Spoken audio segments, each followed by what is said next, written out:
Избирательный участок номер 2 5-го избирательного округа расположен в здании столичной 14-й школы. По списку здесь должны проголосовать 2564 человека. К 9 утра здесь уже проголосовали более 130 человек. Мы открылись в 7 часов утра, то есть участковая комиссия наблюдателей. Мы провели жеребьевку, определили 2 членов участковой комиссии, которые будут подписывать бюллетени. И от каждого наблюдателя, от всех кандидатов в президенты у нас есть наблюдатели. Они все сейчас, вот если посмотрите, продолжают еще свою работу. Они на оборотной стороне ставят свои подписи.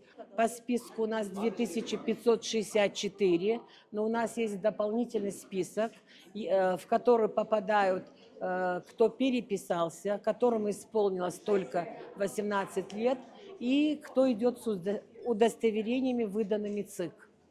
Они тоже в доп. Списке.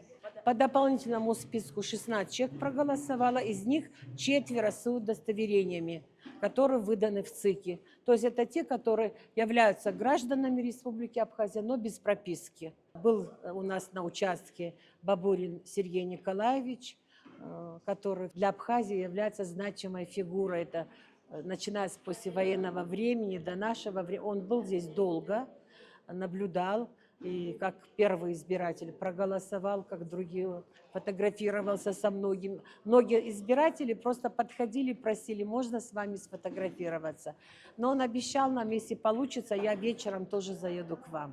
Ждем, пока он был у нас. На нашем участке внесены в списки, и мы уверены, что придут они голосовать, свой выбор делать. И есть и депутаты парламента, и сотрудники администрации города, и многие работают во многих правительственных организациях, и просто простые граждане.